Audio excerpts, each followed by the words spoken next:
Charles രാജാവിന്റെ കിരീടധാരണ ചടങ്ങിന് ഒരുങ്ങി ബ്രിട്ടൻ. 70 വർഷങ്ങൾക്ക് ശേഷമാണ് ബ്രിട്ടൻ ഒരു കിരീടധാരണ ചടങ്ങിന് സാക്ഷ്യം വഹിക്കുന്നത്. 70 വർഷങ്ങൾക്കിടയിൽ ബ്രിട്ടൻ ഒരുപാട് മാറ്റങ്ങൾക്ക് വിധേയമായിട്ടുണ്ട്. അതിനാൽ തന്നെ ആ മാറ്റങ്ങളെല്ലാം കിരീടധാരണ ചടങ്ങിൽ പ്രതിഫലിക്കും എന്നത് ചാൾസ് രാജാവിന്റെ കിരീടധാരണ ചടങ്ങിനെ വ്യത്യസ്തമാക്കുന്നു. മുൻപ് നടന്ന കിരീടധാരണ ചടങ്ങുകളിൽ നിന്നും വ്യത്യസ്തമായി ചടങ്ങുകളിൽ ഇതര മതസ്ഥരുടെ സാന്നിധ്യം പ്രത്യേകം എടുത്തു പറയേണ്ട ഒന്നാണ്. ബ്രിട്ടീഷ് ചരിത്രത്തിലെ ആദ്യ ഇന്ത്യൻ വംശജനായ പ്രധാനമന്ത്രിയും ഹിന്ദു മതവിശ്വാസിയുമായ ഋഷി സുനകായിരിക്കും ചാൾസ് മൂന്നാമൻ രാജാവിന്റെ കിരീടധാരണ ചടങ്ങിൽ ബൈബിൾ വായിക്കുക.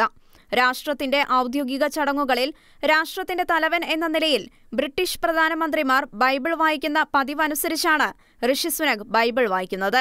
കിരീടധാരണത്തിന്റെ ഔദ്യോഗിക ആരാധനാക്രമം സംബന്ധിച്ച് കാന്റർബറി മെത്രാപ്പൊലീത്തയുടെ ഔദ്യോഗിക കാര്യാലയമായ ലാംബെത്ത് പാലസ് പുറത്തുവിട്ട വാർത്താക്കുറിപ്പിലാണ് ഇക്കാര്യം വ്യക്തമാക്കിയിരിക്കുന്നത്. ബ്രിട്ടീഷ് രാജാക്കന്മാരുടെ കിരീടധാരണ ചടങ്ങുകൾക്ക് വേണ്ട ആരാധനാക്രമം കാന്റർബറി മെത്രാപ്പൊലീത്ത തയ്യാറാക്കുകയെന്നത് വളരെ കാലമായി നിലനിൽക്കുന്ന ഒരു പാരമ്പര്യമാണ്. അതുകൊണ്ട് തന്നെ ആരാധനാക്രമത്തിന്റെ അന്തസ്സത്ത ചോർന്നുപോകാതെ തന്നെ കാലാനുസൃതമായ മാറ്റങ്ങൾ പ്രസ്തുത ചടങ്ങിൽ പ്രതിഫലിക്കുമെന്ന് ലാംബെത്ത് പാലസ് അറിയിച്ചു. സേവിക്കുവാനായി വിളിക്കപ്പെട്ടിരിക്കുന്നു എന്നതാണ് കിരീടധാരണ ശുശ്രൂഷ പരിപാടികളുടെ പ്രധാന പ്രമേയം. പുതിയ നിയമത്തിലെ വിശുദ്ധ പൗലോസ് ശ്ലീഹ കൊളോസ്സുകാർക്ക് എഴുതിയ ലേഖനത്തിൽ നിന്നുള്ള ഭാഗമാണ് പ്രധാനമന്ത്രി ഋഷി സുനക് വായിക്കുക.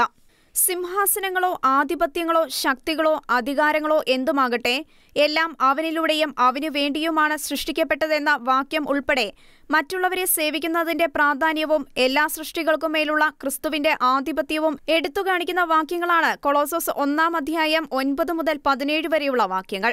സജീവ ഹിന്ദുമതവിശ്വാസിയായ ഋഷി സുനക് ബൈബിൾ വായിക്കുന്നത് ചടങ്ങിന്റെ ബഹുസ്വരതയെ എടുത്തുകാട്ടുമെന്നാണ് നിരീക്ഷിക്കപ്പെടുന്നത്. കൂടാതെ ഇതാദ്യമായാണ് രാജാവിനുള്ള അധികാര ചിഹ്നങ്ങൾ ഹൗസ് ഓഫ് ലോർഡ്സ് അംഗങ്ങൾ നൽകുന്നത്. ക്രിസ്തീയമല്ലാത്ത ചിഹ്നങ്ങളും ഇതിൽ ഉൾപ്പെടുന്നു. ഹിന്ദു വിശ്വാസത്തെ പ്രതിനിധീകരിച്ചുകൊണ്ട് ലോർഡ് നരേന്ദ്ര ബാബുഭായ് പട്ടേൽ അധികാരമോതിരവും, സിഖ് വിശ്വാസത്തെ പ്രതിനിധീകരിച്ച് ലോർഡ് ഇന്ദ്രജിത് സിംഗ് കിരീടധാരണ കയ്യുറയും, ഇസ്ലാമിനെ പ്രതിനിധീകരിച്ച് ലോർഡ് സയ്യദ് കമാൽ കാപ്പും നൽകും. കിരീടധാരണത്തിന് സാക്ഷ്യം വഹിക്കുവാൻ 2000-ഓളം വിശിഷ്ട വ്യക്തികൾ വെസ്റ്റ്മിൻസ്റ്റർ അബയിൽ സന്നിഹിതരാകും എന്നാണ് പ്രതീക്ഷിക്കുന്നത്. ഫ്രാൻസിസ് പാപ്പയെ പ്രതിനിധീകരിച്ച് വത്തിക്കാൻ സ്റ്റേറ്റ് സെക്രട്ടറി കർദിനാൾ പിയത്രോ പെരോളിൻ ചടങ്ങുകളിൽ പങ്കെടുക്കുമെന്ന് വത്തിക്കാന്റെ മാധ്യമ വിഭാഗം ഔദ്യോഗികമായി അറിയിച്ചു. International desk, Shekinah news.